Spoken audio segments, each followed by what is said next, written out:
हर्षेंद्र बाहुबली यानी मैं, हर्षेंद्र बाहुबली यानी मैं पीडब्ल्यू के सभी बच्चों के कॉन्सेप्ट एवं उनके सिलेक्शन कराने के लिए अपना पूर्णतः योगदान देने के लिए सज हूं और पंकज सर को साक्षी मानते हुए मैं ये वचन देता हूं। आज हम स्टार्ट करेंगे रफ्तार सीरीज में मोर कॉन्सेप्ट का लेक्चर नंबर 9 और आज के लेक्चर में बेसिकली हम पढ़ेंगे बेटा जी law of chemical combination and significant numbers. मैं आपको बता दूं कि यहां से जेईई मेंस में क्वेश्चन आ सकता है या फिर नीट में क्वेश्चन आते हैं। एडवांस में क्वेश्चन आने के चांसेस बहुत रेयर है। ठीक है भाई, ये मैं पहले क्लियर कर देता हूं। स्टार्ट करते बेटे सबसे पहले लॉज के बारे में कि जो लॉज ऑफ केमिकल कॉम्बिनेशन है उनमें हमें क्या क्या बात का याद रखना है और कैसे कैसे हमें उनको समझना है।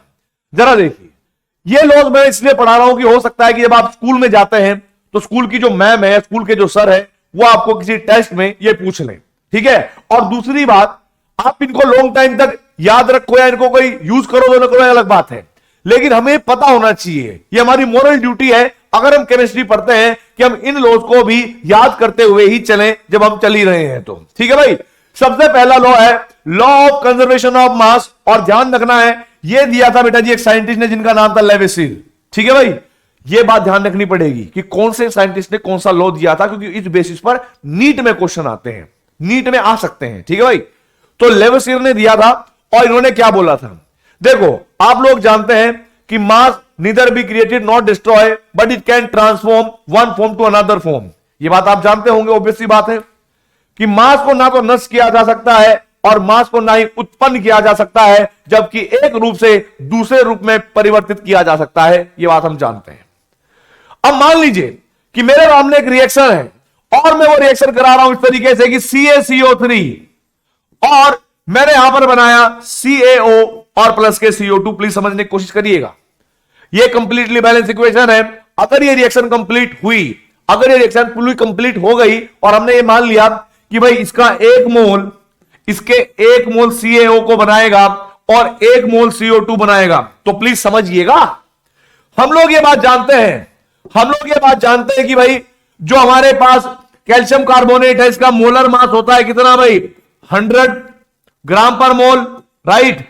और यदि मैं CO की बात करूं तो इसका होगा 56 ग्राम पर मोल, और यदि मैं CO2 की बात करूं तो 44 ग्राम पर मोल होगा मेरे बच्चों।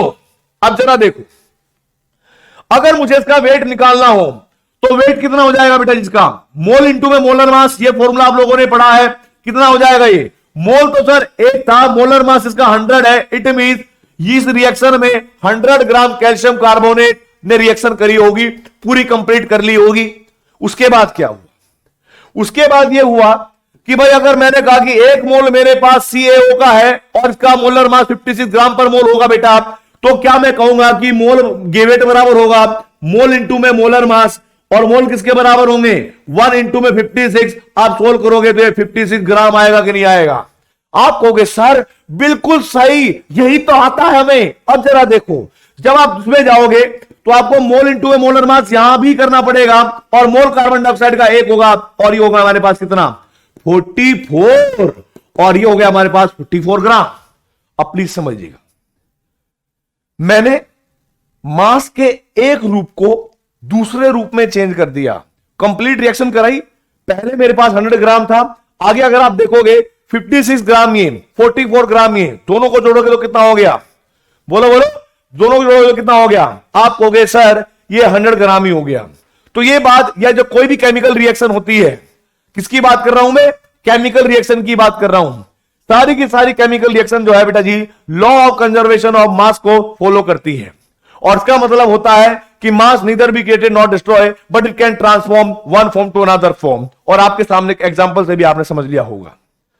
दूसरी चीज मैं आपको एक और बात बताना चाहूंगा, ऐसी वो कौन सी रिएक्शन है जहां पर हमारे पास law of conservation of mass follow नहीं होता, क्या होता होगा वहां पर बेटा, वो रिएक्शन होती है न्यूक्लियर रिएक्शन। और न्यूक्लियर रिएक्शन के अंदर मास जो है वो एनर्जी में कन्वर्ट हो जाता है, जैसे कि आपने पढ़ा होगा E equals to mc², Einstein की इक्वेशन पढ़ी होगी। वो क्या कहती है कि E डायरेक्टली प्रोपोर्शनल है मास के। तो वहां पर ये बात समझ जाना आप कि कहीं कहीं जगह पर मास एनर्जी में कन्वर्ट हो जाएगा तो मास जो है वो एग्जैक्ट मास नहीं रहेगा। बात समझ में आई, चलिए बात करते हैं आगे। अब एक मैं नोट पॉइंट लिखवा देता हूं बेटा जी, इधर कहां लिखवाना है मुझे बताओ, अगले वाले पॉइंट पे लिखवा देता हूं, अगले वाले नोट में।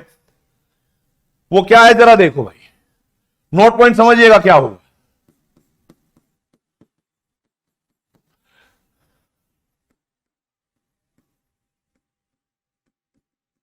कंजर्वेशन ऑफ मास या लॉ ऑफ कंजर्वेशन ऑफ मास, ठीक है बेटा, लॉ ऑफ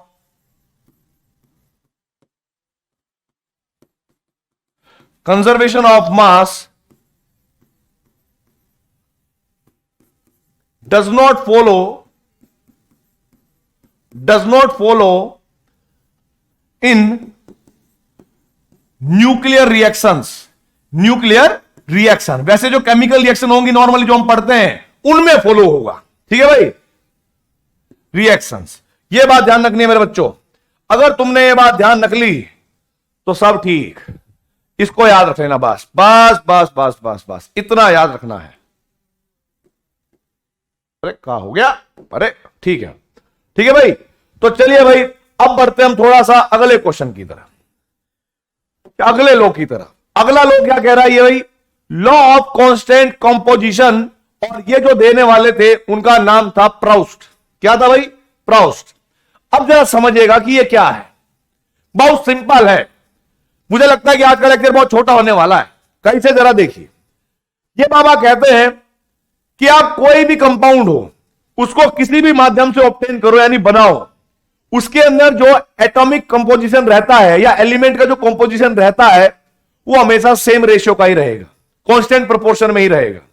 जरा देखिए, इसने बोला है all chemical compounds are found, अरे हमारे ऑपरेटर ने फुंड लिख दिया, ठीक है, इसको भूल जाना बेटा जी, क्या लिख दिया इन्होंने, फुंड लिख दिया। तो are found to have constant composition irrespective of their method of preparation of sources. Please समझिएगा कैसे, जैसे मान लीजिएगा पहला एग्जांपल मेरा ये है, अगर मैं मीथेन को जलाता हूं और मैंने ऑक्सीजन के साथ रिएक्शन कराई, तो आप लोग जानते हैं कि हाइड्रोकार्बन को गर्म करने पर या मतलब जलाने पर कार्बन डाइऑक्साइड और बेटा जी H2O वाटर बनते हैं, आप देख सकते हैं। इस रिएक्शन को बैलेंस कर लो, ठीक है भाई, उससे कोई फर्क नहीं पड़ेगा। लेकिन हां, कहने का मतलब है कि जब CO2 बनी होगी और हम CO2 मॉलिक्यूल के अंदर कॉम्पोजिशन चेक करते हैं तो हमें यह बात पता लगती है कि सर 1 मोल कार्बन 2 मोल ऑक्सीजन के साथ कनेक्ट है। क्या बोला मैंने, 1 मोल कार्बन 2 मोल ऑक्सीजन के साथ कनेक्ट है। दूसरा मेथड सुनिए, अगर मेरे पास यह रिएक्शन है बेटा जी, दूसरी रिएक्शन क्या है, अगर मैं कैल्शियम कार्बोनेट को हीट कर दूं, क्या कर दूं मैं, कैल्शियम कार्बोनेट को हीट कर दूं बेटा, तो जरा देखिए क्या होगा। हीट करने पर यहां पर कैल्शियम ऑक्साइड बनेगा, क्या बनेगा, कैल्शियम ऑक्साइड और प्लस के CO2। यहां पर भी हमने CO2 बनाई और हमने यह देखा कि भाई इस CO2 में भी 1 मोल कार्बन 2 मोल ऑक्सीजन के साथ कनेक्ट है। आगे देखो भाई, थर्ड कंडीशन, अगर मान लीजिए मेरे पास कार्बन मोनोऑक्साइड है, मैं उसकी रिएक्शन ऑक्सीजन के साथ कराऊं और CO2 बनाऊं, तो यहां पर भी आप देखोगे कि 1 मोल कार्बन 2 मोल ऑक्सीजन के साथ कनेक्ट है। अब प्लीज समझिएगा, आपको एग्जांपल मिल चुके हैं कि all chemical compounds are found to have same composition irrespective of their method of preparation और सोर्सेज। उनके बनाने का मेथड कोई भी हो, उनको किसी भी सोर्स से हम ऑब्टेन करें, लेकिन उनके अंदर जो एलिमेंट का कंपोजिशन है वो हमेशा कांस्टेंट रहेगा। ये बात समझ लेना, CO2 के अंदर 1 मोल कार्बन है तो 2 मोल ऑक्सीजन होंगे ही होंगे, चाहे आप किसी भी मेथड से बनाइए। तो हमने वही देखा कि पहले वाली रिएक्शन में जब हमने मीथेन को गर्म किया, यानी मतलब सॉरी जलाया, तो हमारे पास CO2 बनी जिसमें 1 मोल कार्बन था, 2 मोल ऑक्सीजन थे। सेम जरा यहां पर देखिए, कैल्शियम कार्बोनेट को हीट किया, हीट करने बाद CO2 बनाई जिसके अंदर 1 मोल कार्बन था और 2 मोल ऑक्सीजन थे। सेम टू सेम अगर आप यहां पर देखोगे, जब मैं कार्बन मोनोऑक्साइड का ऑक्सीडेशन कर रहा हूं यानी ऑक्सीजन के साथ रिएक्शन करवा रहा हूं, तो यहां पर भी 1 मोल कार्बन और 2 मोल ऑक्सीजन थे। यही बात ये कहना चाहता है। ये लो बड़ा सिंपल था, आई होप आप लोगों को ये रट गया, ठीक है। आगे बढ़िए, अब कह रहा है ये law of multiple proportion. Law of multiple proportion क्या बोल रहा है जरा देखते हैं भाई। इसने बोला व्हेन, पहले मैं आपको समझाता हूं, अंग्रेजी बाद में देखेंगे, पहले हम समझा देते हैं क्या है, फिर आपको इंग्लिश अपने आप समझ में आ जाएगी। मान लो तुम्हारे पास 2 अलग अलग एटम है या एलिमेंट है, वो दोनों आपस में कंबाइन हुए। कंबाइन होने के बाद उन्होंने अलग अलग मोलिक्यूल बनाए, यानी अलग अलग कंपाउंड बनाए। कहने का मतलब है कि जब दो एलिमेंट मिलकर दो या दो से ज्यादा अलग अलग कंपाउंड बनाते हैं तो उनके अंदर किसी एक का मास जो होता है ना, मतलब मास का जो रेशियो होता है वो एक होल नंबर के बराबर होता है, या कह सकते हैं आप कांस्टेंट इंटीजर के बराबर होता है। एग्जांपल के लिए समझिएगा, कार्बन और ऑक्सीजन को अगर हम लें तो वो कितने कंपाउंड बना सकता है? कार्बन मोनोऑक्साइड भी बना सकता है और CO2 भी। तो इसका मतलब है कि जब दो एलिमेंट दो या दो से ज्यादा कंपाउंड बनाएंगे तो आप समझ जाना कि वो लॉ ऑफ मल्टीपल प्रोपोर्शन को फॉलो कर रहे होंगे। जैसे चलो मान लो सल्फर हुआ और ऑक्सीजन हुआ। आप सोचो कि सल्फर और ऑक्सीजन अगर कंबाइन हो जाएं और वो कंपाउंड बनाए तो कितने कंपाउंड बना सकते हैं? आप कहोगे सर वो सल्फर डाइऑक्साइड बना सकते हैं, वो सल्फर ट्राइऑक्साइड बना सकते हैं, यानी दो टाइप के बना लेंगे। तो यानी वो भी लॉ ऑफ आपके पास मल्टीपल प्रोपोर्शन को फॉलो करेंगे। एक और एग्जांपल सोचिए, नाइट्रोजन और ऑक्सीजन को। अगर मैं नाइट्रोजन और ऑक्सीजन को कंबाइन करूं और प्रोडक्ट बनाना चाहूं तो आप देखोगे NO नाइट्रिक ऑक्साइड बन सकता है, NO2 नाइट्रोजन डाइऑक्साइड बन सकता है ना, N2O3 डाई नाइट्रोजन ट्राइऑक्साइड बन सकता है, N2O5 डाई नाइट्रोजन पेंटाऑक्साइड बन सकता है। अरे मतलब मेरा कहने का मतलब है कि दो एलिमेंट होंगे, जैसे मान लीजिए मैंने कहा सल्फर और ऑक्सीजन, इन दोनों के माध्यम से, इन दोनों एलिमेंट से अगर ये एक से ज्यादा कंपाउंड बनाते हैं तो ये लॉ ऑफ मल्टीपल प्रोपोर्शन को फॉलो करेंगे। बस ये बात समझना। अगर मैंने यहां पर सल्फर और ऑक्सीजन को कंबाइन किया तो एक कंपाउंड तो मैंने SO2 बनाया और दूसरा मैंने क्या बनाया? SO3।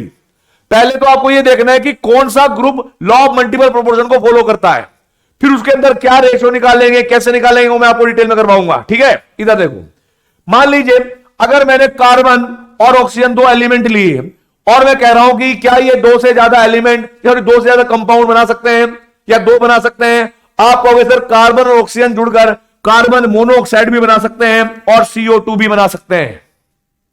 बहुत बढ़िया बात है। आगे जरा देखिए, तीसरे केस में मैंने आपको क्या बोला कि मैंने क्या लिया इस बार? बोलो बोलो सर। एक काम कर लीजिए ना, आप कार्बन ले लो और हाइड्रोजन ले लो। भाई साहब जय मिल गए ना, हद कर देंगे, इतने सारे स्पीशीज बनाएंगे।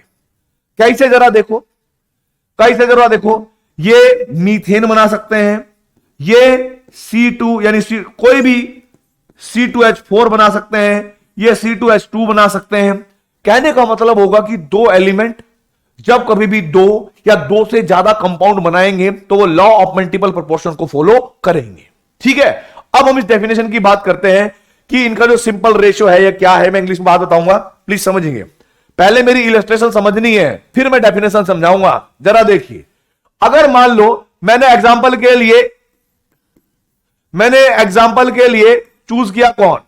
कार्बन और ऑक्सीजन का कॉम्बिनेशन, और मुझे पता है कि कार्बन और ऑक्सीजन के कॉम्बिनेशन से मेरे पास दो प्रोडक्ट बन सकते हैं। वो कौन कौन से हैं? या तो CO कार्बन मोनोऑक्साइड या CO2। अब जरा देखिए, हमें बात का पता है कि यहां पर 1 मोल कार्बन जो है 1 मोल ऑक्सीजन के साथ कनेक्ट है। यहां पर आप देखोगे कि 1 मोल कार्बन जो होगा वो 2 मोल ऑक्सीजन के साथ कनेक्ट होगा। ठीक है बेटा, अब आप समझने की कोशिश करिएगा।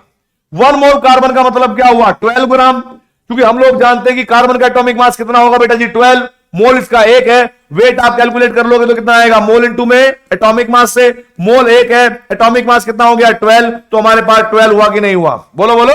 आपको सर बिल्कुल सही। जरा देखो यहां पर भी मोल कितना हो जाएगा? मोल इंटू एटॉमिक मास वाला फॉर्मूला लगेगा। मोल ऑक्सीजन का कितना है? 1। एटॉमिक मास कितना है? 16। कितना हो गया? 16 ग्राम। सेम यहां पर देखिए, अगर मैं यहां पर भी लगाना चाहूं मोल इंटू में एटॉमिक मास, तो मोल मेरे पास 1 है, एटॉमिक मास 12 है, बराबर आएगा 12 ग्राम। यहां पर लिखोगे आप क्या? वेट बराबर मोल इंटू में एटॉमिक मास, मोल मेरे पास 2 है, एटॉमिक मास कितना हो गया? आप कहोगे सर 16, बराबर हो गया 32 ग्राम। अब जरा समझिएगा इसके अंदर जो रिलेशन बन रहा है। इसके अंदर रिलेशन बन रहा है कि 12 ग्राम कार्बन, 12 ग्राम कार्बन जो है कंबाइंस है विद 16 ग्राम ऑक्सीजन के साथ। 12 ग्राम कार्बन 16 ग्राम ऑक्सीजन के साथ कंबाइन है मेरे बच्चों। बात समझ में आई? यहां पर क्या होगा? यहां पर आप कहोगे सर 12 ग्राम कार्बन कंबाइन होगा 32 ग्राम ऑक्सीजन के साथ। तो मुझे बताओ इन दोनों स्पीसीज में एक चीज तो कॉमन है, 12 ग्राम कार्बन, राइट और रॉन्ग? अगर मैं इनका अलग एलिमेंट का रेशियो कैलकुलेट करूं ऑक्सीजन का, मैं कह रहा हूं बेटा amount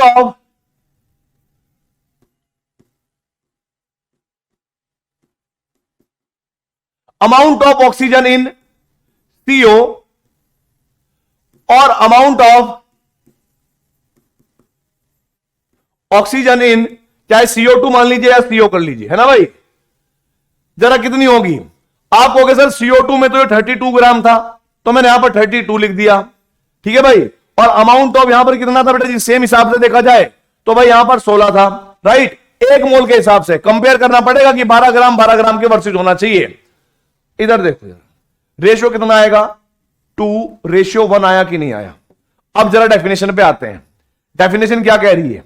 When one element combines with the other element, दूसरे किसी एलिमेंट के साथ कंबाइन होता है टू फॉर्म, या तो दो या दो से अधिक डिफरेंट कंपाउंड बनाता है। मैंने आपको यही बात बताई। The mass of one element, जो कि वेरी कर रहा है, the mass of one element which combines with constant mass. Constant mass का मतलब क्या है? जरा देखो, ऑक्सीजन का मास, कांस्टेंट मास कार्बन, कार्बन का मास इसमें भी 12 ग्राम था और इसमें भी 12 ग्राम था। बात समझ में आई? इधर देखो, the mass of one element which combines with the constant mass of other bear a simple ratio two one another. बस चीज खत्म। यह डेफिनेशन इस इलस्ट्रेशन में खत्म। समझ में आ गई तुम्हें? अच्छा, कह रहे होंगे सर एक और एग्जांपल दे दीजिए ना, एक और इलस्ट्रेशन समझा दीजिए ना। तो जरा देखो, चलो चलो देखते हैं अभी क्या करते हैं भाई। एग्जांपल के लिए समझिएगा प्लीज। अगर मान लो मेरे पास ये वाला, इस बार दो एलिमेंट लिए मैंने, सल्फर एंड ऑक्सीजन। प्लीज समझिएगा, सल्फर एंड ऑक्सीजन। और मैंने यहां पर दो कंपाउंड चुने जो ये बना सकते हैं। जो कौन कौन बनाएंगे? एक बनाएंगे सल्फर डाइऑक्साइड और दूसरा बनाया इन्होंने कौन सा? Sulphur trioxide. प्लीज समझिएगा, यहां पर क्या होगा कि 1 mole of sulphur combines with, या 1 मोल ऑफ सल्फर, और इसके अंदर क्या होंगे बेटा? 2 मोल ऑफ ऑक्सीजन। और सल्फर ट्राइऑक्साइड के अंदर क्या होगा? आप कहोगे सर 1 मोल ऑफ सल्फर और यहां पर होंगे 3 मोल ऑफ ऑक्सीजन। अब जरा देखो, हमें इन एलिमेंट के अंदर एलिमेंट के मोल अलग अलग पता लग गए। हम पहले वेट निकालेंगे। वेट कैसे निकालोगे? वेट कैसे निकालोगे कि सर वेट बराबर होता है मोल इंटू में एटॉमिक मास। सल्फर का एटॉमिक मास 32 होता है, तो 1 इंटू में 32 करोगे तो कितना आएगा? 32 ग्राम। हुआ कि नहीं हुआ? बोलो बोलो। तुम कहोगे सर बिल्कुल सही। इधर देखो, वेट इधर क्या होगा? मोल इंटू में एटॉमिक मास। मोल कितने हैं? 2। एटॉमिक मास कितना है? 16। कितना हो गया? 32। इधर आ जाओ, हमें निकालना है वेट। मोल इंटू में एटॉमिक मास। मोल क्या होगा? 1। एटॉमिक मास का मतलब क्या होगा? 32। यानी ये कितना आ जाएगा? 32 ग्राम। यहां पर देखो, वेट मेरे पास कितना हो गया? आप कहोगे सर इसके मोल इंटू में एटॉमिक मास को मल्टीप्लाई कर लो। तो मैंने यहां पर 3 इंटू में 16 कर लिया, तो 48 आ गया। तो भाई वेरी किसका मास कर रहा है?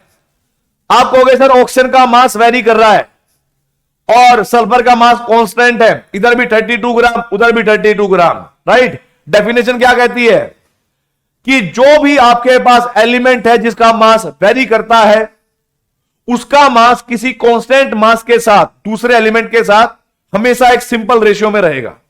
कैसे? जरा देखिए, अगर मैं आप लोगों से कहूं कि भाई सल्फर डाइऑक्साइड के अंदर 32 ग्राम सल्फर कांस्टेंट है, सल्फर ट्राइऑक्साइड के अंदर 32 ग्राम सल्फर प्रेजेंट है, अगर मैं ऑक्सीजन को कंपेयर करके देखूं तो मैं क्या लिखूंगा? Amount of oxygen in SO2, और मैं रेशियो निकालना चाहता हूं और पता लग जाएगा कि ये सिंपल रेशियो है भी या नहीं। Amount of oxygen in sulphur trioxide, आप यहां पर लिखोगे क्या भाई? 32 डिवाइड बाय 48 आएगा 2/3, यानी 2:3 आएगा कि नहीं आएगा? बोलो बोलो बोलो। आपको सर बिल्कुल सही बात है, यही आना चाहिए और यही आएगा। ठीक है, तो आई होप आप लोगों ने लॉ ऑफ मल्टीपल प्रोपोर्शन जो है वो समझ लिया है, उसकी डेफिनेशन याद कर ली है, और कैसे कैसे चेक करना है वो मैंने आपको बताया कि दो एलिमेंट होंगे, उनके कोई दो कंपाउंड होंगे या दो से ज्यादा कंपाउंड होंगे। चलिए भाई, अब हम बात करेंगे Gay Lussac law of combining volume. Please, वैसे तो ये जो टॉपिक है ना आपको बहुत अच्छे से समझ में आएगा जब हम स्टेट्स ऑफ मैटर पढ़ेंगे, गैसेस स्टेट पढ़ेंगे, राइट। लेकिन अभी भी ये दिया हुआ है तो हमें क्या करना पड़ेगा, पढ़ना पड़ेगा। क्या कर सकते हैं, इधर देखो, when two or more gases react with one another, their volume bear simple whole number ratio with one another and to the volume of product if they are also gases, provided all volumes are measured under identical conditions, temperature and pressure। मुझे पता है ये English इतनी खतरनाक लग रही है ना तुम्हें, कतो समझ में नहीं आ रहा होगा, कुछ नहीं समझ में आ रहा होगा, सर क्या बोल दिया ये। देखो, इस चीज पे जाना ही नहीं, बड़ा सिंपल बताता हूं मैं। कोई तुमसे नहीं पूछेगा कि इसकी डेफिनेशन क्या है, कोई तुमसे नहीं कहेगा कि ये क्या है, बस आपको इसका यूज करना आना चाहिए। ठीक है, यूज करना क्या आना चाहिए। ये कह रहा है कि अगर हमारे पास आइडेंटिकल कंडीशन है टेम्परेचर और प्रेशर की, यानी हर कंडीशन में सभी गैसेस के लिए टेम्परेचर और प्रेशर समान है, और आप कोई केमिकल रिएक्शन कराते हैं, मान लीजिए कि H2 ये गैसेस फेज में है और Cl2 ये भी गैसेस फेज में है, और यहां पर कहें कि 2HCl बन रहे हैं, ये भी गैसेस स्टेट में बनेगा। ये सिर्फ इतना कहता है, एक्चुअली में मैं आपको इसका डिटेल बताऊंगा जब हम गैसेस स्टेट पढ़ेंगे। हम लोग ये बात जानते हैं, अवोगाद्रो बाबा ने एक बात बताई थी हमें, at constant temperature and pressure, यदि टेम्परेचर और प्रेशर कांस्टेंट रहेंगे, जबकि हम स्टेट्स ऑफ मैटर में पढ़ेंगे, तो वॉल्यूम जो होगी गैस की वो डायरेक्टली प्रोपोर्शन होती है नंबर ऑफ मोल्स के।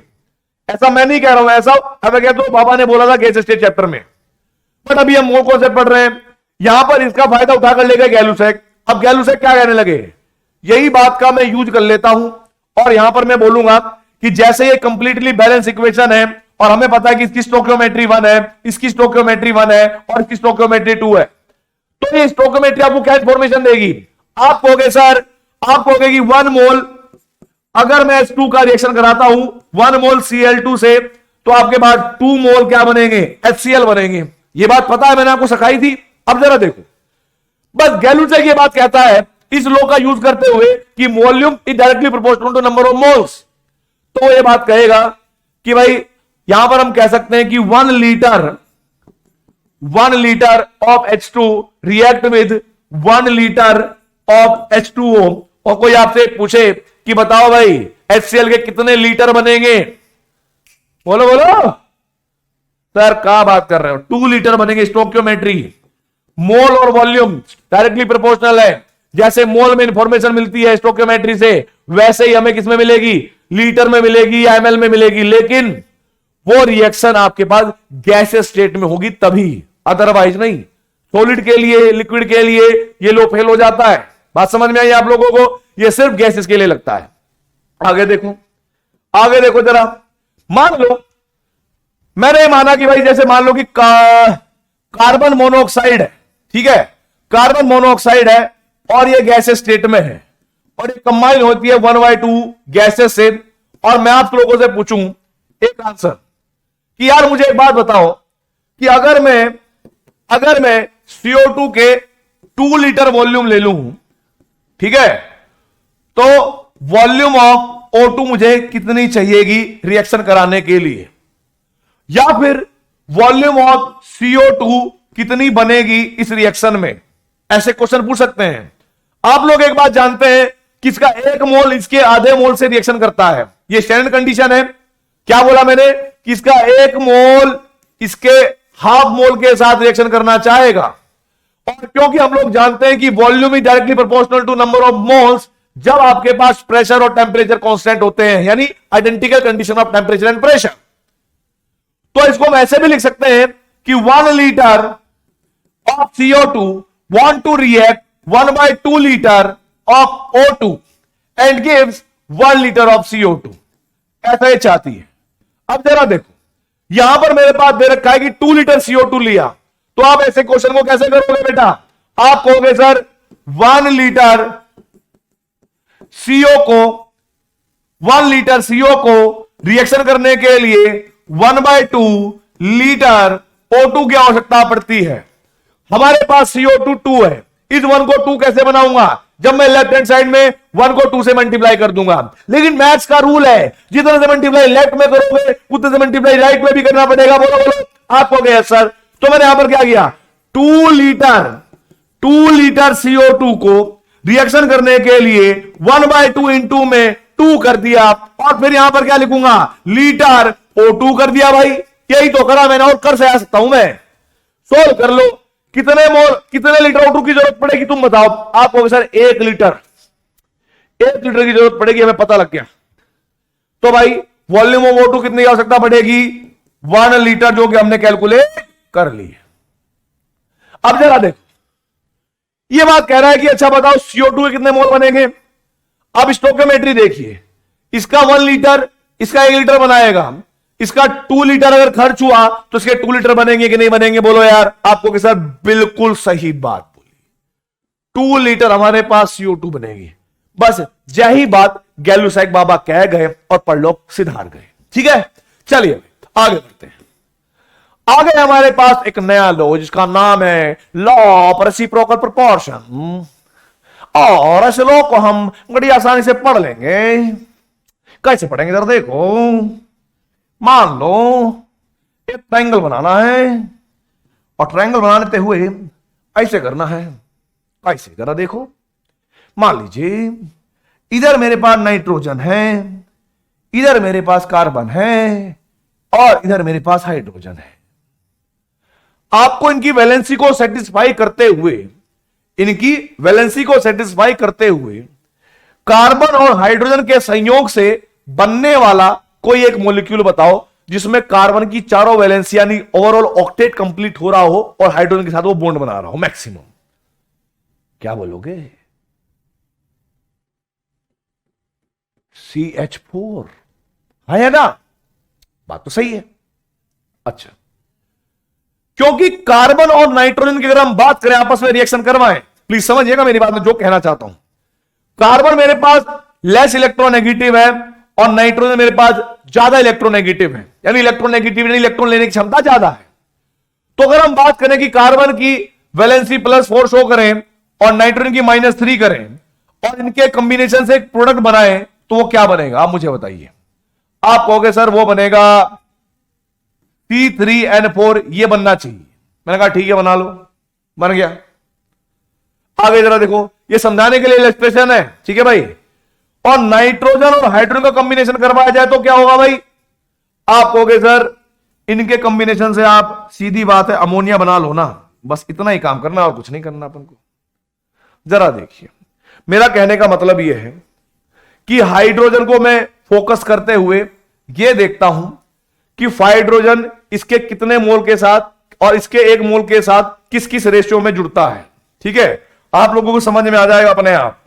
जरा देखो कैसे कि सर अगर मैं 1 मोल कार्बन का लेता हूं तो यहां पर 4 मोल हाइड्रोजन के जुड़ते हैं, तो हम कहेंगे बेटा जी क्या, 1 mole carbon combine with 4 mole of hydrogen. Please समझिए, ठीक है, प्लीज समझिए।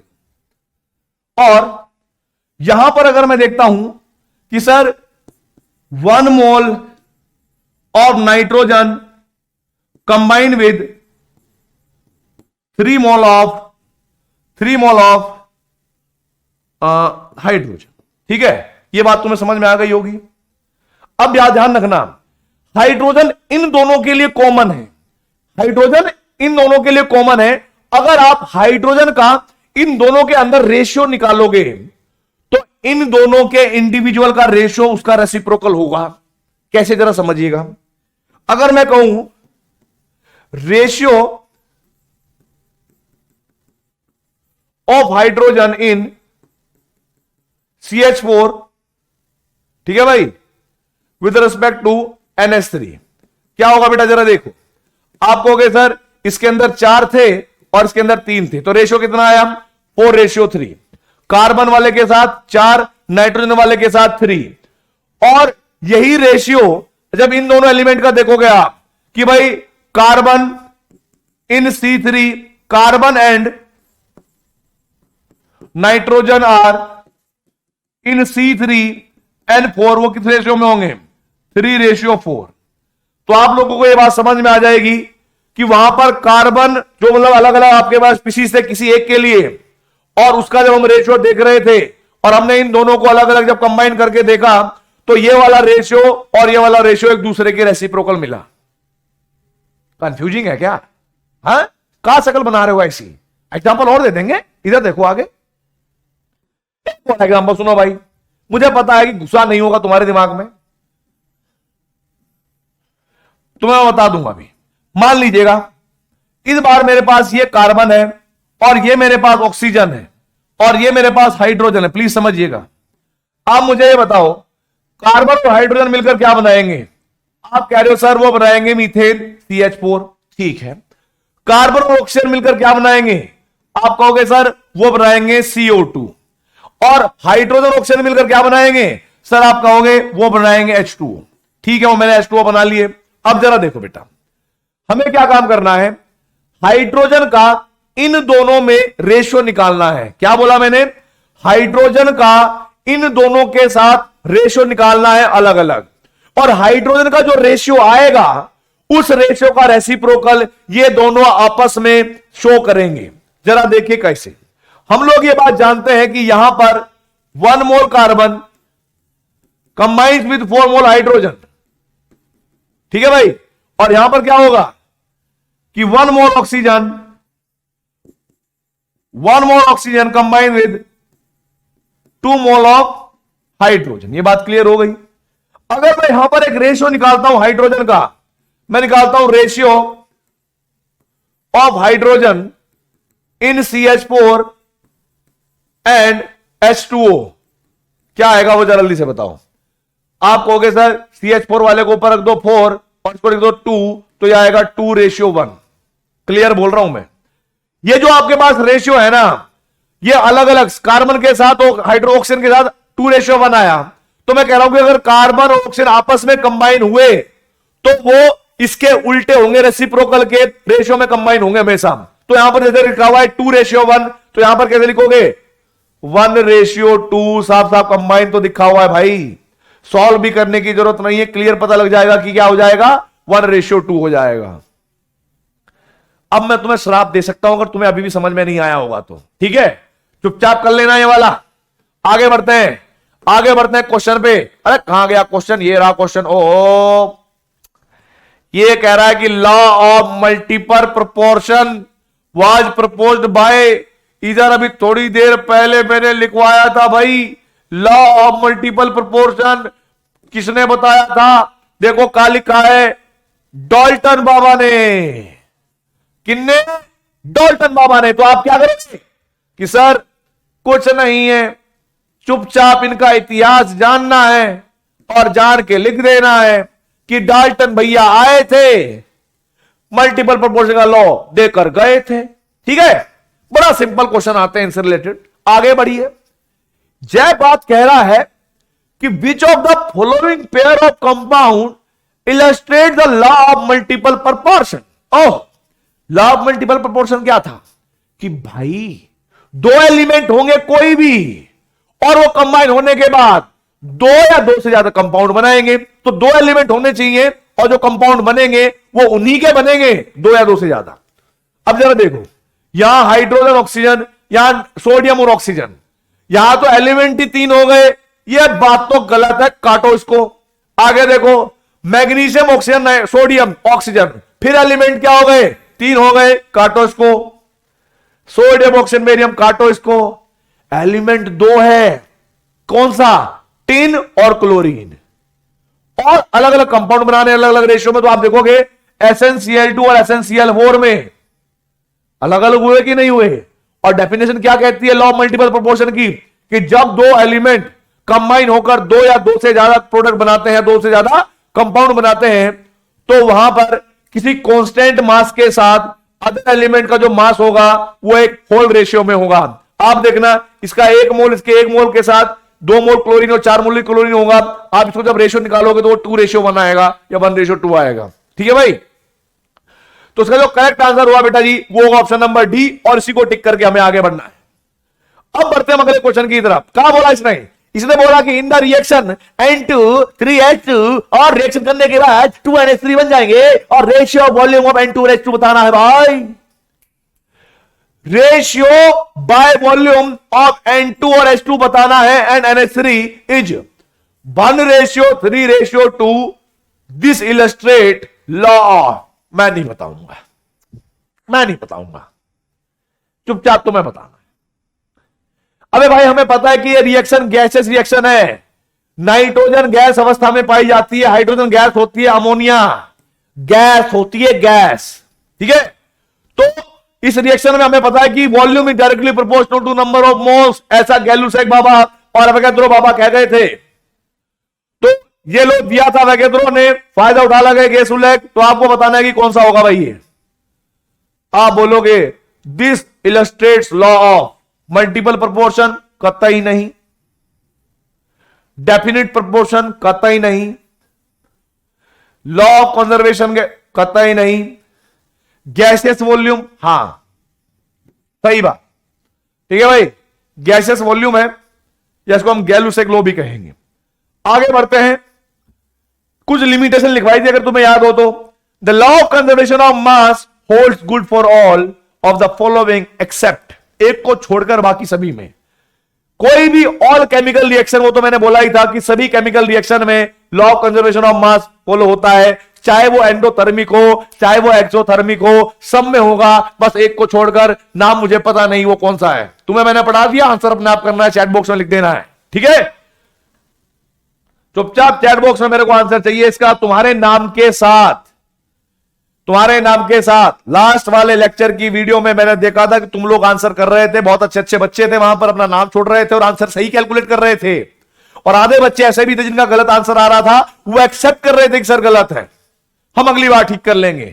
तो उससे यह पता लगता है कि तुम कितने सीरियस हो अपनी पढ़ाई के लिए। ठीक है भाई, तो चलिए बेटा अब हम बात करते हैं अगले क्वेश्चन की तरफ। इसने कहा बोला है carbon and oxygen combine to form 2 oxides, that is carbon monoxide and carbon dioxide. मैं नहीं पढ़ाऊंगा। अरे कार्बन है ऑक्सीजन है कंबाइन हुए, एक कहता है CO बनाऊंगा, दूसरा कहता है नहीं मैं तो CO2 के साथ रहूंगा। और फिर इन्होंने रेशियो दे रखा है कांस्टेंट मास के साथ 12 ग्राम 16 ग्राम ऑक्सीजन, 12 ग्राम 32 ग्राम ऑक्सीजन, दोनों का रेशियो निकालो तो 1:2 आएगा। सिंपल होने, मैं नहीं बताऊंगा भाई, इसका आंसर भी तुम्हें चैट बॉक्स में बताना है। ठीक है, और इस क्वेश्चन का नाम हो जाएगा बेटा जी क्या, इस क्वेश्चन का नाम मैंने दिया है सन्नी देओल।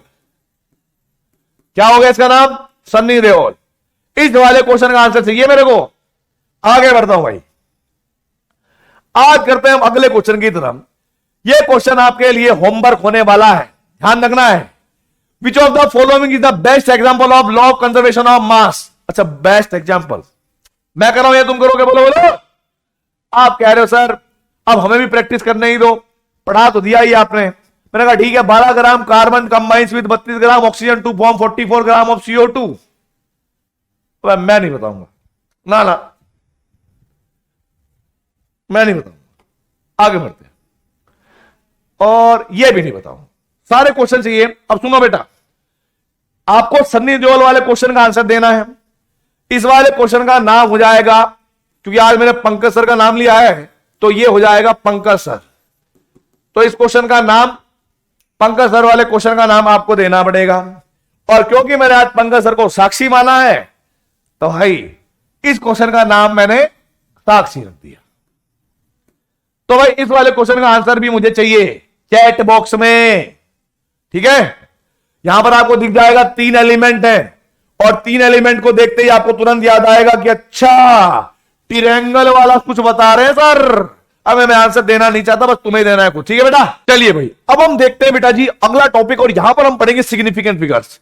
और सिग्निफिकेंट फिगर्स कैलकुलेट करने के लिए कुछ रूल हैं, बेसिक रूल हैं, वो हम पढ़ेंगे, और उनकी सहायता से कुछ नंबर्स में हम आपके पास सिग्निफिकेंट नंबर कैलकुलेट करेंगे। सबसे पहला रूल कहता है कि all non zero digits are significant. Please समझने की कोशिश करिएगा। जैसे मान लीजिएगा 3, 2, 5, 6, 87, ये कोई एक बड़ा सा नंबर है और इसके अंदर हमें निकालना है कि कितने सिग्निफिकेंट नंबर्स हैं या डिजिट्स हैं। तो प्लीज समझने की कोशिश करिएगा। मैंने क्या बोला कि किसी भी नंबर में आपके पास कितने भी नॉन जीरो नंबर हो, वो सारे के सारे सिग्निफिकेंट काउंट होते हैं। तो जरा देखो, अगर मैं कहूं कि इसके अंदर टोटल सिग्निफिकेंट नंबर कितने हैं, तो मैं कहूंगा कि टोटल सिग्निफिकेंट नंबर कितने होंगे बच्चों? आप कहोगे सर ये तो हो जाएंगे 1 2 3 4 5 और 6। कितने हो गए? 1 2 3 4 5 6। अब जरा देखो, मान लो कि मैंने आपको एक और नंबर लिखा, वो नंबर क्या है? 581997। प्लीज समझिएगा, ये एक नंबर है 581997। आप लोगों को बताना है भाई किसके अंदर कितने सिग्निफिकेंट नंबर है। तो आप कैसे करोगे कि सर इसमें कोई नॉन जीरो वैल्यू तो है नहीं, बस काउंट कर लीजिए। तो 1 2 3 4 5 तो 6। तो हमारे पास कितने हो जाएंगे यहां पर भी? टोटल सिग्निफिकेंट नंबर जो होंगे बेटा वो हो जाएंगे हमारे पास 6। तो आई होप आप लोगों को ये रूल समझ में आया होगा, रूल नंबर 1। ठीक है, आगे बढ़ते हैं। नेक्स्ट वाले रूल में क्या कह रहा है? ये कह रहा है कि all zeros occurring between two non zero digits are significant. ये कह रहा है कि अगर आपके पास कोई बड़ा सा नंबर है और उस नंबर में स्टार्टिंग में और एंड में कोई नॉन जीरो वैल्यू है और उसके बीच में चाहे कितनी भी जीरो हो जाए, उन सभी जीरो को भी हमें क्या मानना है? सिग्निफिकेंट नंबर्स मानना है। जैसे फॉर एग्जांपल, समझिएगा मेरे बच्चों क्या कह रहा है ये? फॉर एग्जांपल कि सर अगर मैं कहूं कि 1000008 और मुझे इसके अंदर बताना हो कि इस वाली नंबर के अंदर कितने सिग्निफिकेंट नंबर होंगे, तो जरा देखो, रूल के अकॉर्डिंग कह रहा है कि पहली दोनों नॉन जीरो की वैल्यू जो भी होगी, इसके और इसके बीच में चाहे कितनी भी जीरो आ जाए, उन सबको आपको सिग्निफिकेंट नंबर की तरह ट्रीट करना है। तो 1 2 3 4 5 6 7, तो यहां पर आप क्या लिखोगे भाई? इसके अंदर है, किसके अंदर हो जाएंगी भाई? Total significant number, total significant number equals to 7। अब जरा देखो दूसरा एग्जांपल, मान लो मेरे सामने एक और नंबर है 90009 और मैं आपसे पूछूं कि इसके अंदर कितने सिग्निफिकेंट नंबर होंगे, तो आप कैसे गिनोगे कि सर पहली भी नॉन जीरो वैल्यू है, बाद वाली भी नॉन जीरो वैल्यू है, उनके बीच में जीरो है, इनको भी हम क्या मानेंगे? सिग्निफिकेंट में काउंट करेंगे। भाई नॉन जीरो तो होती ही है, आप बीच वाले को मानोगे तो क्या हो जाएगा यहां पर कि टोटल सिग्निफिकेंट नंबर जो होंगे आपके पास, वो इस बार हमारे पास कितने होंगे बच्चों? आप कहोगे सर वो हो गए हमारे पास 6। तो इसको हम टिक करके आगे बढ़ जाएंगे। चलिए अब हम नेक्स्ट रूल की बात करते हैं और इस रूल में क्या कहा गया है जरा देखिए, प्लीज समझिएगा। In a number less than 1 all zeros to right of decimal point and to the left of non zero digits are not significant. अगर कोई नंबर आपके पास, प्लीज समझिएगा, इफ कोई भी नंबर 1 से छोटा है तो इसका मतलब क्या होगा कि वो नंबर हो सकता है क्या? 0.5। वो नंबर क्या हो सकता है? 0.005।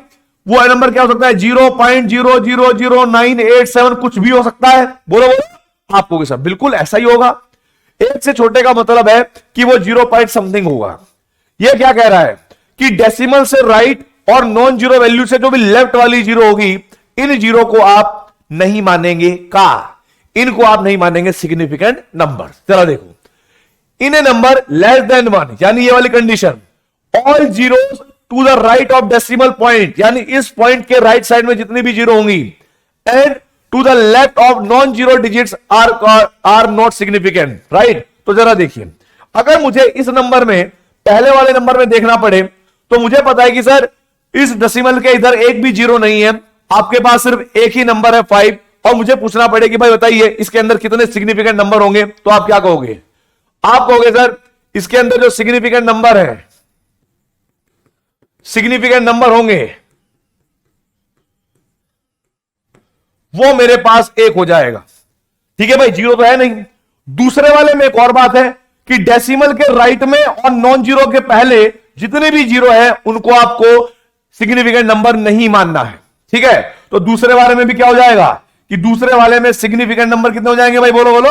आप कहोगे सर इसके अंदर भी सिग्निफिकेंट नंबर 1 ही रहेगा। ठीक है। और कंडीशन नंबर 3, अगर आपके पास ये नंबर है तो यहां पर सिग्निफिकेंट नंबर क्या होगा भाई कि नॉन जीरो वैल्यू है। जरा देखो, नॉन जीरो वैल्यू 9 है, डेसिमल आपके पास यहां पर लगा है, डेसिमल के राइट में नॉन जीरो से पहले जितनी भी जीरो आएगी उनको छोड़ देना है। आपके पास बचे हुए 3 नंबर 9, 8, 7, तो यहां पर कितने लिखेंगे, कितने सिग्निफिकेंट नंबर हुए? आप कहोगे सर 3 है, तो बेटा मैंने यहां पर 3 टिक कर दिया। ऐसे आपको फाइंड करना पड़ेगा। आगे बढ़ते हैं, अगले वाले में इसने क्या बोला? इसने बोला कि all zeros on the right of the last number digit in the decimal part are significant. समझिएगा क्या बोला है, all zero on the right of the last non zero digit, ठीक है भाई, in the decimal part are significant. अगर आपके पास कोई नॉन जीरो वैल्यू है, जैसे मैंने कहा कि 1 है, फिर मैंने डेसिमल लगाया और उसके बाद में राइट में मैं जीरो लिख देता हूं, या फिर मैंने यहां पर 1 लिखकर 0 0 लिख दिया, या मैंने यहां पर 9.1500 लिख दिया, तो इसने बोला है कि डेसिमल वाले में जिसमें आपके पास कोई एक नॉन जीरो वैल्यू हो, मतलब इस डेसिमल से पहले क्या हो जाए, नॉन जीरो वैल्यू हो, और उसके बाद आपके पास जीरो भी आए, तो आप उस जीरो को भी क्या मानोगे, बोलो, उसको भी आपको सिग्निफिकेंट नंबर में काउंट करना है। क्या बोला? All zero on the right of the last non zero digit. Non zero digit कौन सी हो गई? 1, 1 और 9, ठीक है भाई, in the decimal part are called significant. ये जितने भी डेसिमल पार्ट हैं इनमें, तो जरा क्या करेंगे, जरा देखो, हम जानते हैं कि भाई इसके अंदर ये डेसिमल नॉन जीरो वैल्यू है, ठीक है भाई, आपके पास इसके बाद डेसिमल पार्ट है तो 2 पॉइंट मिलेंगे, 0 भी और 1 भी, तो यहां पर जो सिग्निफिकेंट नंबर होंगे पहले वाले में वो कितने होंगे? आप कहोगे सर इसके अंदर सिग्निफिकेंट नंबर जो होंगे वो हमारे पास 2 हो जाएंगे। आगे इसने क्या कहा भाई? इसने बोला कि 1.00, इसका मतलब क्या हुआ कि भाई आपके पास नॉन जीरो वैल्यू है, डेसिमल वाला पार्ट है, जितनी भी राइट में जीरो आएंगे उनको भी हमें सिग्निफिकेंट नंबर ही मानना है। तो क्या लिखेंगे यहां पर कि सर यहां पर हो जाएगा हमारे पास सिग्निफिकेंट नंबर कितना हुआ? 3। अब आप लोगों के लिए यह क्वेश्चन, आप लोगों के लिए बेटा, कि इसके अंदर सिग्निफिकेंट नंबर कितने होंगे, इसके अंदर सिग्निफिकेंट नंबर कितने होंगे यह आप लोगों को डिसाइड करना है, राइट। चलिए भाई अब बढ़ते हैं अगले रूल की तरफ। इसने बोला है कि all zeros on the right of the non zero digits are called significant. समझिएगा इसने क्या बोला है, जितनी भी जीरो है किसी नॉन जीरो वैल्यू के आगे, ठीक है भाई, और वहां पर कोई डेसिमल नहीं है, याद रखना यहां पर डेसिमल था, यहां पर कोई डेसिमल नहीं है, तो हम कहेंगे कि उन जीरो को हमें सिग्निफिकेंट नंबर में मतलब काउंट नहीं करना है। फॉर एग्जाम्पल अगर मैं लिखता हूं कि 1 0, मैं लिखता हूं 1 0 0, मैं लिखता हूं 900, मैं लिखता हूं 88,000, तो प्लीज समझिएगा ये आपके पास नॉन जीरो वैल्यू है, डेसिमल है नहीं, जितनी भी जीरो राइट में होंगी उनको सिग्निफिकेंट नंबर नहीं मानना है, और इन वैल्यूज को मानते हुए अगर मैं इसके अंदर काउंट करूं तो कितने सिग्निफिकेंट नंबर होंगे? आप कहोगे सर इसके अंदर जो सिग्निफिकेंट नंबर है वो बेसिकली 1 है। फिर मैंने दूसरे में कहा कि दूसरे में कितने होंगे? आप कहोगे सर इसके अंदर जो सिग्निफिकेंट नंबर होंगे वो हमारे पास फिर से 1 हो जाएगा, क्योंकि एक के बाद ही जीरो लगी है। यहां पर 9 वो भी एक नॉन जीरो वैल्यू है, उसके बाद जितनी भी जीरो उनको नहीं मानना है, तो आपको कितनी डिजिट दिख रही है? तो आप कहोगे सर 1, तो हम कहेंगे यहां पर सिग्निफिकेंट नंबर कितना हो गया? आप कहोगे सर सिग्निफिकेंट नंबर इधर भी 1 ही हो गया। इधर देखो जरा, आपके पास 88 नॉन जीरो वैल्यू है, राइट हैंड साइड में कितने हो गए? 3 जीरो, क्या इनको हम सिग्निफिकेंट नंबर मानेंगे? आप कहोगे नहीं सर, नॉन जीरो वैल्यू के आगे जितनी भी जीरो राइट में आएगी उनको नो आप सिग्निफिकेंट नंबर नहीं मानते। कब तक? जब तक उसमें कोई डेसिमल ना आए। डेसिमल आ जाए तो एक अलग बात है। तो यहां पर आप मानेंगे सिग्निफिकेंट नंबर बराबर 2, क्योंकि 8 और 8 2 हो जाएंगे, तो यहां पर आप 2 कर देंगे और टिक कर देंगे। अब जरा देखो इसने क्या बोला, इसने बोला है कि all zeros on the right of the last non zero digits become significant when they come from A measurement. गजब बात है। अगर मैं 4000 को एज इट इज लिख दूं, एज इट इज लिख दूं, तो इसके अंदर सिग्निफिकेंट नंबर कितने हैं? अभी थोड़ी देर पहले रूल पढ़ाया था। आप कहोगे सर 1, क्या होता है? 1, तो बहुत बढ़िया बात है, आप यहां पर 1 लिख देंगे भाई। इसके अंदर क्या हो गया? आपकी बात को मैं बिल्कुल भी वो नहीं कर रहा हूं,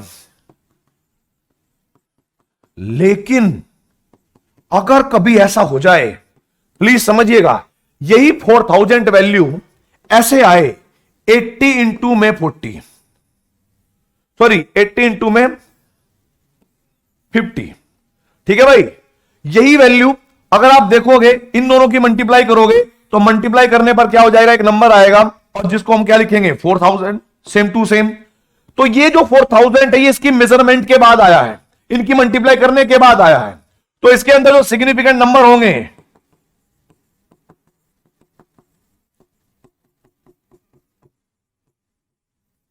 वो आपके पास कितने हो जाएंगे भाई, 4 हो जाएंगे। दूसरी चीज एक और बात ध्यान रखनी है, अगर किसी भी नंबर, जैसे मान लीजिए कि 4000 में एक सिग्निफिकेंट नंबर था, मेजरमेंट के पास 4000 आया तो उसके अंदर 4 हो गई। लेकिन एक और कंडीशन मेरी एक और है, अगर आपके पास कोई भी वैल्यू ऐसी है जिसमें कितने भी पॉइंट लगे, मतलब कितनी भी जीरो हो, 10,000, अगर इसके पीछे हम कोई यूनिट लगा दें, यूनिट का मतलब क्या, अगर मैंने केजी लगाया और या फिर मैंने 1000 यहां पर मैंने मीटर लगाया, ठीक है भाई, या फिर मैंने 1000 या 10,000 न्यूटन पर मीटर लगाया, ठीक है भाई। कहने का मतलब है कि अगर आप किसी भी नंबर के सामने यूनिट लगा देते हो और उसके बाद भी ये जो जीरो है, वैसे देखने पर तो आपको लगेगा कि सर इसके अंदर जो ये सिग्निफिकेंट नंबर है वो 1 होना चाहिए, लेकिन मैंने कहा कि ये जो आपके पास किलोग्राम, मीटर या न्यूटन पर मीटर है, ये कैसे मेजर करे होंगे, कोई ना कोई इंस्ट्रूमेंट से तो करे होंगे ना बेटा। यानी ये जो वैल्यूज आई होंगी कहीं ना कहीं मेजरमेंट से तो आई होगी कि नहीं होगी। और क्या बोला इसने कि जब कभी भी हम मेजरमेंट से कोई वैल्यू लिखते हैं तो राइट साइड वाली जीरो को भी हमें सिग्निफिकेंट नंबर मान के चलना पड़ता है, अगर हम मेजरमेंट कर रहे हैं तो जरा देखो, ये यहां पर आपके पास कोई ना कोई वेइंग मशीन का यूज हुआ किया होगा और हमने ये देखा कि भाई ये जो भी आया है 10,000 किलोग्राम, इसके अंदर टोटल नंबर कितने हो गए, 1 2 3 4 5। तो यहां पर हमारे पास सिग्निफिकेंट नंबर कितने होंगे, आप कहोगे सर सिग्निफिकेंट नंबर होगा यहां पर 5। फिर मैं कह रहा हूं कि इसके अंदर कितने होंगे, आप कहोगे सर इसके अंदर सिग्निफिकेंट नंबर हो जाएंगे 4, और यहां पर कितने होंगे बेटा सिग्निफिकेंट नंबर, तो आप कहोगे सर यहां पर हो जाएंगे फिर से 5। तो आप लोग समझ चुके होंगे कि अगर आपके पास नॉर्मल नंबर होता, इसके पीछे कोई यूनिट नहीं होती, क्या बोला मैंने, कोई यूनिट नहीं होती, कोई यूनिट नहीं होती, तब इसके अंदर सिग्निफिकेंट नंबर 1 रहता। लेकिन अगर आपके पास कभी भी कोई वैल्यू के पीछे यूनिट लिखी हुई है, यानी उसको मेजर किया गया है किसी भी इंस्ट्रूमेंट के द्वारा, तो वहां पर आप उन सभी जीरो को भी सिग्निफिकेंट नंबर ही मानकर चलेंगे। और एग्जांपल के लिए अगर मैं लिखता हूं 10,000 किलोग्राम, तो इसके अंदर सिग्निफिकेंट नंबर 5 होगा, ठीक है भाई। मैं लिखा 1000 मीटर, तो इसके अंदर सिग्निफिकेंट नंबर 4 होगा। मैं लिखता हूं बेटा जी 10,000 न्यूटन पर मीटर, तो ये मेरे पास सिग्निफिकेंट नंबर 5 हो जाएगा, ठीक है भाई। चलिए अब हम बात करते हैं, थैंक यू तो नहीं बोलेंगे, अभी कुछ और भी रूल्स हैं मैं आपको बताऊंगा। कुछ रूल्स हैं मल्टीप्लीकेशन के, डिवाइड वाले, ठीक है, मल्टीप्लाई करने वाले, डिवाइड वाले, राउंड ऑफ वाले। पहले मैं आपको एक छोटी सी बात बताना चाहता हूं बेटा जी, ठीक है भाई, एक बिल्कुल बेसिक मैथमेटिक्स, बेसिक मैथमेटिक्स है, प्लीज समझिएगा क्या बोल रहा हूं मैं, ठीक है भाई। पहला केस है राउंड ऑफ करना, ठीक है भाई। मैं आपको बताता हूं, जैसे मान लीजिएगा, प्लीज समझिएगा, 1 2 3 4 5 या ऐसे कोई भी 8 7 5 3 2 है ना भाई, और यहां पर 9 लिखा है, ये कोई भी डिजिट है, और मुझे इस वैल्यू को, इसी वैल्यू को, यहां पर 1 2 3 6 नंबर की डिजिट है, मुझे से करना है बेटा जी round off, round off in 5 number digit, 5 number की डिजिट में करना होगा। तो मैं आपको एक बात बताना चाहूंगा, अगर आपने थोड़ा सा मैथमेटिक्स में पढ़ा होगा, कि भाई हमने एक चीज जानी, 1 2 3 4 5 तक हमारे पास ये नंबर आएंगे, प्लीज समझिएगा। 6 वाली नंबर को हमें हटाना पड़ेगा, 9 को। अगर हमारे पास ये नंबर 5 से ज्यादा है, क्या है बेटा जी, 5 से ज्यादा है, तो जब कभी भी हम इसको हटाएंगे तो इससे पहले वाले को 1 ज्यादा कर देंगे। क्लियर हुई बात। तो जैसे ही मैं 9 अगर यहां पर हटाता हूं तो 2 को क्या कर दूंगा 3, तो मेरे पास क्या नंबर हो जाएगा, ये राउंड ऑफ करने के बाद 8 7 5 3 2 और सॉरी 2 नहीं 3 हो जाएगा ये। अब प्लीज समझिएगा, अब प्लीज समझिएगा, अगर इसी नंबर को, सेम नंबर है, इसी नंबर को मुझे राउंड ऑफ करना है, एक ही नंबर को करना हो राउंड ऑफ इन 4 डिजिट नंबर, 4 डिजिट नंबर, तो जरा समझिएगा प्लीज एक बार, 4 नंबर कहां से हो जाएंगे, 1 2 3 4 यहां तक होंगे, 1 2 3 4 यहां तक होंगे, और 5वां नंबर मान लो क्या करना पड़ेगा, 2 क्या करना पड़ेगा, मुझे गायब करना पड़ेगा, यानी इसका 2 गायब करना पड़ेगा। 2 क्या है, 5 से छोटा, अगर 5 से छोटा है तो मतलब इसके हटने पर कोई फर्क नहीं पड़ेगा। क्या लिखोगे आप, इक्वल्स टू 8 7 5 3 ऐसे लिख देंगे, राइट। आगे देखिए, अगर मुझे इसी वैल्यू को राउंड ऑफ करने के लिए बोल दिया जाए और बोला जाए कि राउंड ऑफ करिए इन 2 डिजिट नंबर, तो मैं आपको एक बात बताना चाहूंगा मेरे बच्चों, ध्यान से समझिएगा। 2 डिजिट का मतलब क्या हुआ, 1 और 2, यानी ये 5 हटाना पड़ेगा। मैं आपको बताऊं 5 एक ऐसा मिडिल नंबर होता है जिसको हटाने पर कई बार कुछ इफेक्ट पड़ जाता है और किसी को हटाने पर कई बार इफेक्ट नहीं पड़ता। अगर 5 से पहले ओड नंबर आया है, जैसे 7 ओड नंबर है, तो इसमें 1 इंक्रीज करना है, और यदि बेटा जी ये 7 की जगह पर 8 होता, इवन नंबर होता, तब इसको 5 हटा देते, कुछ इंक्रीज डिक्रीज करने की आवश्यकता नहीं होती। वैसे तो हम ये देखते हैं कि अगर 5 से बड़ा नंबर होगा और 5 से नंबर बड़ा, जब भी राउंड ऑफ करेंगे तो उससे पहले वाले में 1 जोड़ेंगे, और 5 से छोटा होगा तो कोई चेंज नहीं करना है, और 5 ऐसा होता है जो दोनों बिहेवियर शो करता है, लेकिन वो ओड नंबर के साथ बिहेवियर शो करेगा +1 का, और जब इवन नंबर होंगे उससे पहले तो वहां पर कोई बिहेवियर शो नहीं करेगा, मतलब हट जाएगा चुपचाप। तो जरा देखो, हमने देखा कि मैं इसको 2 नंबर डिजिट में कन्वर्ट करना चाहता हूं, इसी नंबर को उधर, और मैंने 5 को हटाना है, उससे पहले क्या है 7 क्या हो जाएगा, ओड नंबर। 8 हमें लिखना ही है, 7 को अगर मैं हटाऊंगा तो किसमें कन्वर्ट होगा, बोलो यार। आप कहोगे सर इसमें 8 जोड़ दीजिए, एक और जोड़ दीजिए, तो 7 क्या हो जाएगा, 8। तो आई होप आप लोगों को यह बात समझ में आई होगी। मैं फिर से एक बार रिपीट कर देता हूं, अगर हम कभी भी किसी भी वैल्यू को राउंड ऑफ करते हैं किसी पर्टिकुलर डिजिट तक, तो उस डिजिट तक रोकने के बाद अगले वाले नंबर को देखना है। अगले वाला नंबर यदि 5 से बड़ा है तो उसके जाने पर पहले वाले नंबर में 1 ऐड कर देना है। यदि वो 5 से छोटा है तो चुपचाप उसको सीधी पतली गली से निकाल देना है, कुछ नहीं करना है। लेकिन अगर वो 5 हो जाए, तो 5 के केस में हमें एक बात ध्यान रखनी है कि जब हम 5 को हटा रहे होंगे तो यह देख लेना है कि उससे पहले इवन नंबर है या ओड नंबर है। अगर इवन नंबर हुआ तो कुछ नहीं करना, ओड नंबर हुआ तो 1 जोड़ देना है। आई होप आप लोगों को ये राउंड ऑफ वाला समझ में आया होगा, ठीक है। अब जरा देखिए भाई, आगे समझो। अब हमें क्या करना है कि कुछ टास्क होते हैं हमारे पास मेजरमेंट के, यानी मल्टीप्लीकेशन के और डिवीजन के, सब्सट्रैक्शन के, एडिशन के, और उसके बाद हम सिग्निफिकेंट नंबर निकालते हैं। अब मैं आपको एक बात समझाना चाहूंगा। फर्स्ट केस होगा बेटा जी, first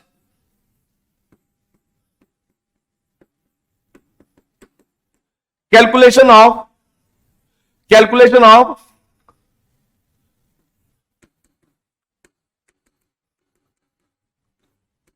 significant number in multiplication.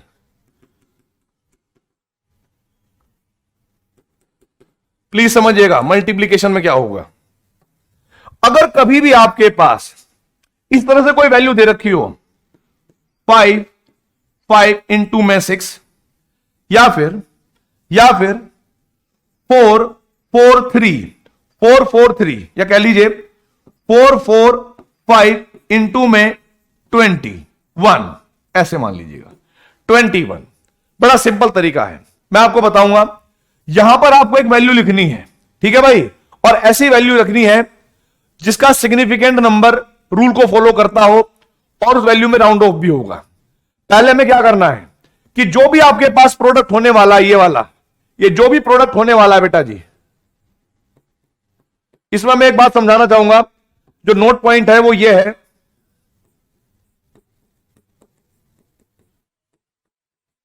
कि product has same significant number as the least significant number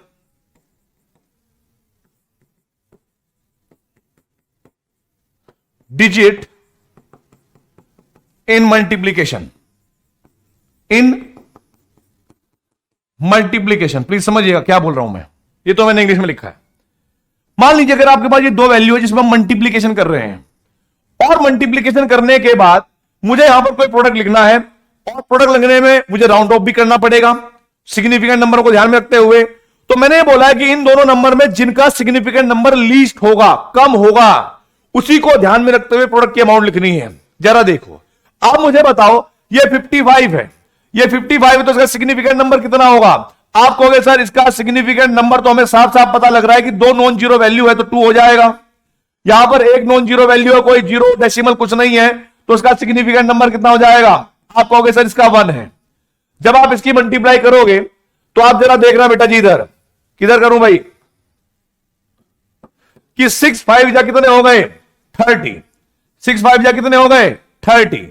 और 6 5 जा कितने हो गए? 30। और 33 क्या हो गया बेटा जी? कैरी हो गया, तो 330 आ गया। आपको कन्वर्ट करना है इसको किसमें? 1 सिग्निफिकेंट नंबर में। तो 1 सिग्निफिकेंट नंबर में कैसे कन्वर्ट करोगे जरा देखो।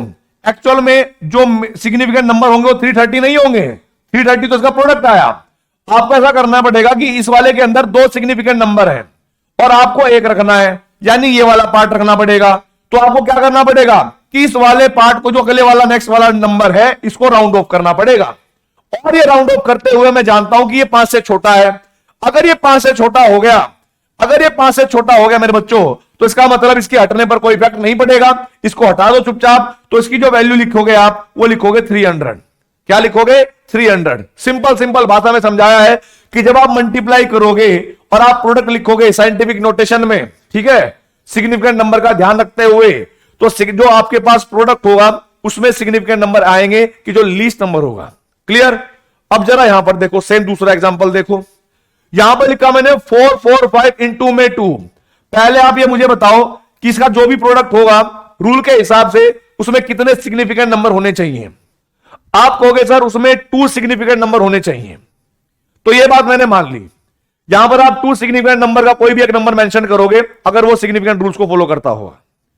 लेकिन जब मैं इसकी मल्टीप्लाई करूंगा तो प्लीज समझिएगा इधर कि जब मैं 445 की मल्टीप्लाई 21 से करूंगा तो यहां पर 445 इंटू में 0 9 और यहां पर हो जाएगा 8। तो ये कितना होगा? 5 5 4 3 9। अब इसके अंदर कितने इंटी आ गया बेटा सिग्निफिकेंट नंबर? आप कहोगे सर इसके आ गए सिग्निफिकेंट नंबर हमारे पास 4। मुझे सबको कन्वर्ट कितने में करना है? 2 में। तो पहले वाले 2 तो मुझे मेन रखने ही पड़ेंगे, राइट, और बाद का मुझे 4 हटाना पड़ेगा। अब मुझे देखो कि 4 जो है वो 5 से छोटा है या 5 से बड़ा है? आप कहोगे सर ये तो 5 से छोटा है। अगर ये 5 से छोटा है तो इसके हटने पर, या मतलब आगे की वैल्यू हटने पर पिछले वाली वैल्यू में कोई इफेक्ट नहीं आएगा। तो क्या मैं इसको लिख सकता हूं कि 9300? तो आप कहोगे कि जो उसका नियरेस्ट सिग्निफिकेंट नंबर होगा, अगर आप यहां पर लिखना चाहें तो वो 9300 होगा। समझ जाना, इसका मल्टीप्लाई नहीं है ये मत सोचना कि मल्टीप्लाई करके लिखना है। एग्जैक्ट राउंड ऑफ की बात कर रहा हूं कि राउंड ऑफ हमें वहीं तक करते हैं जहां पर हमारे पास लीस्ट आपके पास सिग्निफिकेंट नंबर हो। ठीक है, चलो आगे देखो, एक दो एग्जांपल और देखो बच्चों। जैसे मान लीजिए कि ये लिखा है मैंने 5.56 इंटू में, ठीक है, 3.1256। जैसे ये वैल्यू दे दी मैंने, अब इसकी मल्टीप्लाई तो आप कर लोगे, मल्टीप्लाई करके आंसर भी निकाल लोगे। लेकिन जब आप इसकी वैल्यू लिखोगे ना तो आपको इसमें ये देखना है कि लीस्ट प्रायोरिटी मतलब लीस्ट सिग्निफिकेंट नंबर किसमें है। तो आपने देखा कि भाई इसके सिग्निफिकेंट नंबर हमारे पास 3 है और इसके सिग्निफिकेंट नंबर कितने हो गए बेटा जी? इसके हो गए 5। तो आपके पास जो प्रोडक्ट आएगा ना उसमें भी सिग्निफिकेंट नंबर 3 होने चाहिए। उन 3 के बाद आगे की सारी वैल्यू आप 0 कर दो, कोई दिक्कत नहीं है। बात समझ में आई कि नहीं? इतना ही करना है आपको। यहां पर मैं कैलकुलेशन नहीं करवाना हूं कि वैल्यू क्या आनी चाहिए, मैं कह रहा हूं कि वैल्यू जो आई उसको राउंड ऑफ करके कैसे लिखते हैं ये देखना होता है हमें। क्लियर है? अब जरा देखो, सेम टू सेम अब जरा देखो बेटा केस नंबर 2, केस नंबर 2, तो यहां पर हम लिखेंगे बेटा जी व्हेन डिवीजन अकर, जब हमारे पास डिवीजन होगा तब। ठीक है, तो जरा देखो बेटा डिवीजन करते हुए हमें क्या करना है, प्लीज समझिएगा। आप लोग क्या करेंगे, एग्जांपल से के थ्रू समझाऊंगा मैं आपको। राउंड ऑफ करना तो मैंने सिखा दिया। जैसे मान लीजिए कि 5.4 इंटू में 11.6 डिवाइड बाय, ठीक है भाई, डिवाइड बाय, और यहां पर लिखा है 3.11। ऐसे हमें एक वैल्यू दे रखी है जिसमें मल्टीप्लाई भी करा और डिवाइड भी करा। मैं आपको एक बात बताना चाहूं, जो भी इसका रिजल्ट आएगा, जो भी इसका रिजल्ट आएगा, पहले आप क्या करोगे, इन दोनों की मल्टीप्लाई कर लेना। ठीक है भाई, इन दोनों की मल्टीप्लाई करोगे तो आपको पता लग जाएगा कि जो भी रिजल्ट आएगा उसमें लीस्ट प्रायोरिटी ग्रुप 5.4 यानी 2 होना चाहिए। और यहां पर भी आप जब डिवाइड करोगे तब भी आपको यही मेंशन करना है कि जो भी आप आंसर लिखोगे उसमें आपके पास जो सिग्निफिकेंट नंबर होंगे वो उसके बराबर होंगे जो भी इस नंबर में सबसे छोटा सिग्निफिकेंट नंबर रखता होगा। ठीक है भाई, तो प्लीज समझिएगा इस बात को। जरा देखो यहां पर मैं नोट पॉइंट लिख रहा हूं इधर से,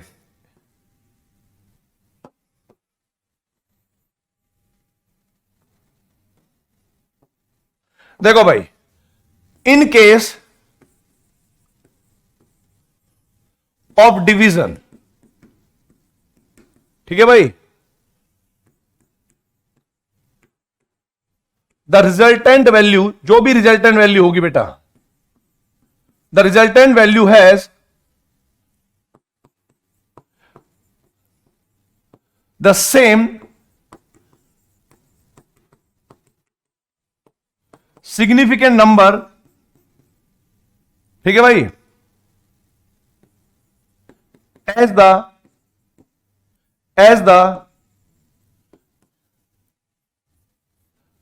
the number of least significant number. अरे क्या हो गया,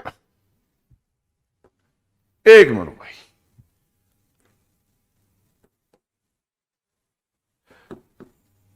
significant number in calculation part, in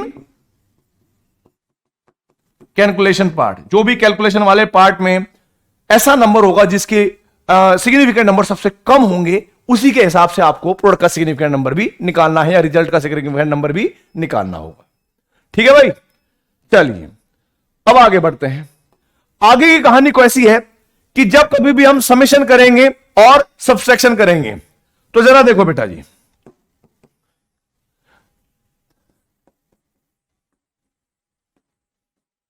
in case of addition या समेशन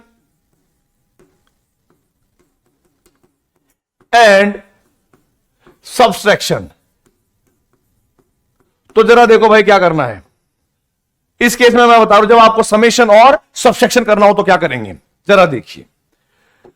मान लीजिएगा कि आपके पास कोई वैल्यू है ऐसी 3.150 और प्लस के 2.5 और आप इसका आंसर लिखना चाहते हो, राउंड ऑफ तो करोगे ही करोगे। तो आपको यह बात देखनी है कि भाई इसके अंदर सिग्निफिकेंट नंबर कितने हैं, बोलो बोलो। आप कहोगे सर इसके अंदर सिग्निफिकेंट नंबर है 4, ठीक है भाई, और इसके अंदर सिग्निफिकेंट नंबर कितने होंगे, आप कहोगे इसके साथ सिग्निफिकेंट नंबर है 2। अब चलो इनको ऐड करके देखते हैं क्या वैल्यू आती है। जब मैं इनको ऐड करूंगा तो मेरे पास आएगी वैल्यू 3.150 और मैं लिखूंगा इसको 2.5, तो मेरे पास आएगी बेटा 056.3 सॉरी 5। अब जरा देखो, मुझे जब इसका आंसर लिखना पड़ेगा ना, तो मैं इसका आंसर 5.650 नहीं लिखूंगा, मुझे इसका आंसर लिखने के लिए भी वो वैल्यू यूज करनी पड़ेगी। मुझे इसकी वैल्यू लिखने के बाद भी वो वैल्यू यूज करनी पड़ेगी जो इसमें लीस्ट सिग्निफिकेंट नंबर रखता हो। जैसे इस नंबर को मैं 2 सिग्निफिकेंट नंबर में कन्वर्ट करना चाहता हूं, तो 5 और 6 को मुझे रखना पड़ेगा और आगे वाले पार्ट को मुझे हटाना पड़ेगा। अब मैं एक बात और जानता हूं कि जब मैं यहां से 5 को हटाऊंगा और उससे पीछे क्या है, इवन नंबर, तो 5 को अगर हटा भी दूंगा ना तो इस पर कोई इफेक्ट नहीं पड़ेगा।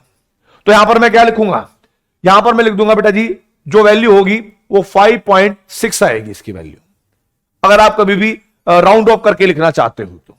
दूसरा केस देखिए, इसी के अंदर एक और केस देखो बेटा, जैसे मान लीजिएगा आपके पास ये केस है, ये तो एक एग्जांपल नंबर 1 था, ये एग्जांपल 1 था। अगर मैं एक और एग्जांपल दूं, मैंने कहा कि 1.1113 है, ऐसे लिखा हुआ है, और यहां पर मैंने कहा दूसरा वैल्यू है 2.22। अब जरा देखो, सबसे पहला काम क्या है, इन दोनों का वो वाला वैल्यू लिखना है जिसके अंदर सिग्निफिकेंट फिगर को ध्यान में रखते हुए राउंड ऑफ करा गया है। तो आप लोग क्या करोगे भाई, इसके अंदर सिग्निफिकेंट नंबर देखो कितने हैं, आप कहोगे 1 2 3 4 5, तो आप इसको 5 लिख लो, कोई दिक्कत नहीं है। आगे देखो, इसके अंदर सिग्निफिकेंट नंबर कितने हैं बेटा जी, आप कहोगे सर इसके अंदर 3 है। अब इनका एडिशन करो, एडिशन करोगे तो कैसे करोगे, 1.1113 और 2.22, वैल्यू कितनी आएगी 3, उसके बाद 3 और 1, ठीक है भाई, ये आएगी और 3, ये वैल्यू आएगी बेटा जी 3.1333। तो हमें एग्जैक्ट सेम वैल्यू यहां पर नहीं लिखनी है, हमें यहां पर कैसे लिखोगे कि हमें यह बात ध्यान रखनी है कि इन दोनों नंबर में जिसमें सिग्निफिकेंट नंबर सबसे कम है उसके हिसाब से रिजल्ट वाली वैल्यू लिखोगे, ठीक है। तो हमने क्या काम करा भाई, यहां पर हमने करा कि भाई इसके अंदर तो 3 सिग्निफिकेंट नंबर है, इसके अंदर 5 है, तो इस वैल्यू को हमें 3 तक लिखना पड़ेगा। कैसे लिखोगे, 3.13, यानी ये पॉइंट हमें रखने के बाद ये वाली वैल्यू हमें गायब करनी पड़ेगी 3। अब 3 देखो बेटा जी 5 से बड़ा है या 5 से छोटा है, आप कहोगे सर ये तो 5 से बड़ा है, और यदि ये 5 से छोटा है, और यदि ये छोटा है तो इसके हटने पर पहले वाले नंबर पर कोई इफेक्ट नहीं पड़ेगा। तो आप इसकी वैल्यू को ऐसे लिखोगे 3.13, बस ऐसे छोड़ दोगे, बाद में जीरो भी नहीं दिखानी, ये भी बात ध्यान रखनी है, क्योंकि हमें पता है कि नॉन जीरो वैल्यू पे अगर डेसिमल होगा तो जितनी भी जीरो होती है राइट हैंड साइड में वो भी सिग्निफिकेंट नंबर हो जाएगी, तो इनका जीरो भी गायब करना, ये बात ध्यान रखनी पड़ेगी आपको, ठीक है। तो वैसे बेटा आज के लेक्चर में हम इतना देखते हैं, मिलते हैं अगले लेक्चर के साथ, अगले लेक्चर में मिलेंगे। तो ऑल द वेरी बेस्ट, जय हिंद, जय भारत।